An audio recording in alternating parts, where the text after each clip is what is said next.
Hello, welcome to the Read Aloud video for U.S. History Assignment 11 about the rise of the teenager. So I'm going to read through the documents and the questions with you, and then you can answer them on your own.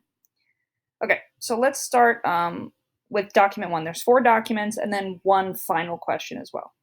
Okay, so document 1, let's read the question first.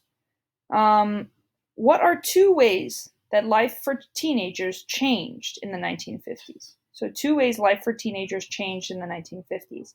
And then the second question is a little more for you. Would you consider yourself a square or a rebel teenager, according to the description in the document, and why? Okay, so we're looking for changes and if you are a square or a rebel.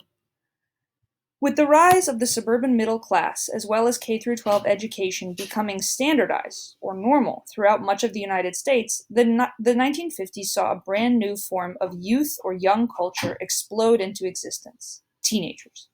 Before the 1950s, while those teenage years, ages 13 to 18, would sometimes have access to school in the past, throughout much of the country they were seen as adults who could work.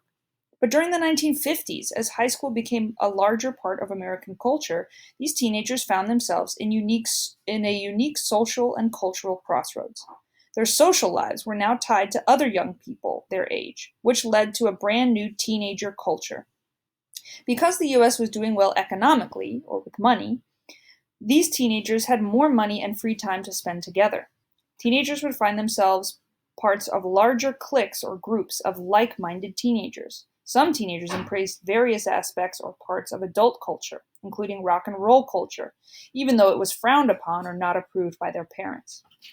Generally, though, America's teenagers were squares or rebels. Squares following their parents' values and mainstream rules, and the rebels rejecting their parents' culture and mainstream rules, taking up cars, motorcycles, and rock and roll or rule-breaking attitudes.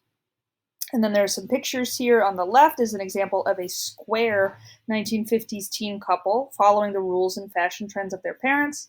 And on the right are a couple photos of what we would call rebel teenagers, wearing leather jackets, smoking cigarettes, listening to rock and roll, and riding motorcycles. So use that to answer the 2 questions here. I gave you one model answer. One way life for teenagers changed was they were not considered adults anymore and were now considered a whole new group, teenagers. Right? So give me one more way their life changed. Okay, document 2. Okay, this is based on sort of photos and charts. All right, let's look at the question first. Based on the documents above, what was one difference between teenagers earlier in the 1900s and teenagers in the 1950s? One difference. Okay.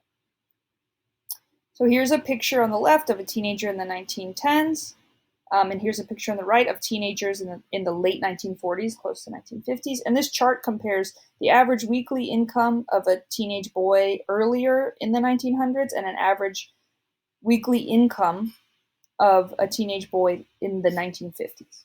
So use that to answer the question. Okay. Document 3.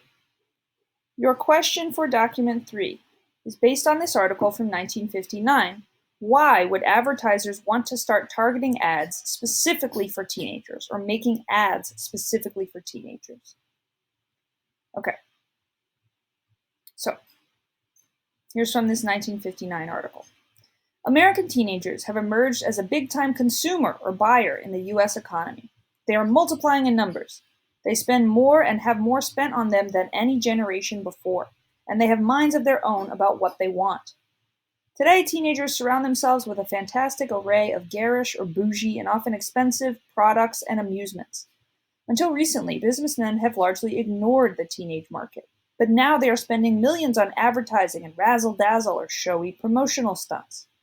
Teenage spending is so important that their actions send quivers or have big effects through the entire national economy. Some fascinating facts about a booming teenage market. Food. Teenagers eat 20% more than adults. Teenagers are a main prop of the ice cream industry, gobbling 145 million gallons a year.